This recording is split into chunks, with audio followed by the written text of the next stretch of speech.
This is Gary Cohn's last meeting in the cabinet and of the cabinet, and he's been terrific. He may be a globalist, but I still like him. And where is Gary? You love our country. And he's going to go out and make another couple of $100 million, and then he's going to maybe come back. He might come back, right? President Donald Trump there bidding farewell to his top economic advisor, Gary Cohn. Earlier this week, he resigned after clashing with his boss on trade tariffs, and that's just one of many stories closing out a busy week for the White House. At the start of the week, it was all about a looming trade war. Trump went on to make those controversial tariffs official, alarming friends and foes alike. And who can forget this moment, the epic rant from a former campaign advisor over the Russia investigation. And wrapping up the week with a shocking announcement on North Korea, Trump stunned the world by accepting an invitation to meet with Kim Jong-un. Now, so let's get back to the panel. How do we categorize this? Maybe I should just go around the table and ask, of those I mentioned or anything else that you think is important, what were the two top moments or stories of the week? You know, I think the Stormy Daniels, Stephanie Clifford story really is heating up. I mean, at the very least, Michael Cohen is in a lot of trouble. There's new reporting now that he actually used his Trump Organization email to email the settlement someplace. So, you know, we know that on the LLC he created, he used his own name. His attempts to hide what he was doing failed miserably. We saw this week that Sarah Sanders got herself in trouble for confirming that an agreement did exist. So this story is not going away. What do you think? You're ready for my answer, guys?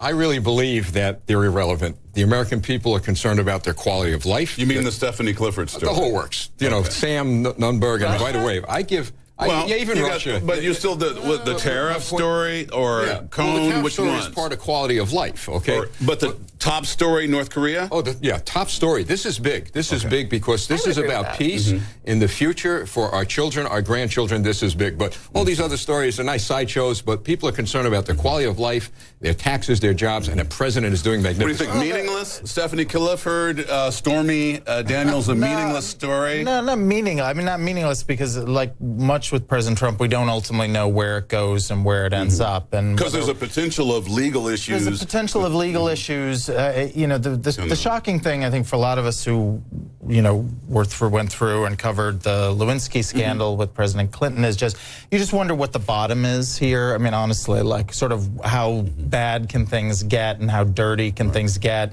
and no one cares, and sort of what that says existentially. Or what would make people care. Or what would make people care. I will just say the Gary Cohn story, I think, is important, coming on the heels of Hope Hicks resigning as well, because stability in the White House and President Trump having people around him who foreign allies, Republicans on the Hill believe or thoughtful, steadying influences is important, and they're gone. Big story that no one's mentioned, but I think is meaningful, is the economy. The booming jobs report this morning, a major increase in jobs over what was predicted, and also inside the numbers, 800,000 Americans rejoined the labor force. We've had a crisis of labor participation rate in this country. There's been an uptick in labor participation, which I think portends booming confidence that the economy is getting better and convincing people to come back into it. That's the key to growth. The stock market was up and down, though. And, but the stock market is not the economy. The economy is who's working. For the president, it's a big deal. Are wages going up? I want to see more upward pressure on wages. But look, I think these tax cuts and these regulatory fixes have really engendered confidence in people to get back to work. Nobody picks Sam Nunberg. It was the biggest story of that day. It was the biggest media splash. You've got to give Erwin Burnett, I mean, what a courageous woman to, on the air, challenge this guy. She said that what everybody was thinking, and you know what? When she asked him if he was drinking. Yes, that was the one. I think that was a telling moment. Good for her. Yeah, so, but in the future, are we going to refer to the full Nunberg as somebody He ultimately met with the special counsel. He didn't follow through on the threats. He made wait this. For the wait for the book. We know it's coming. Yeah, but I mean, I will argue that we had to pay attention to it because here was a former campaign manager threatening not to comply with this special counsel. That is news. He strung us along various networks for a full day, and then at the end of the day, I think probably I will. That is Sam, and a lot of the reporters will sort of knew that. I mean, you know, we have dealt with him before, and he's a volatile figure, let's say. But I actually think Scott's right, though, in terms of just the economy, real quick.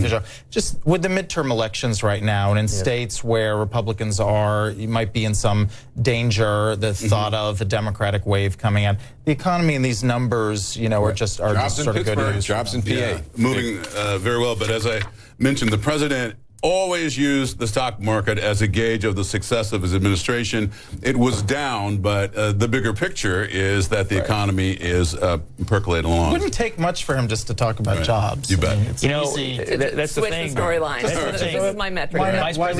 Vice President Pence is on the road doing tax cut and jobs events everywhere. I think there's some people that get it. Talking about the economy helps stave off the blue wave. All right, guys, that's got to leave it there.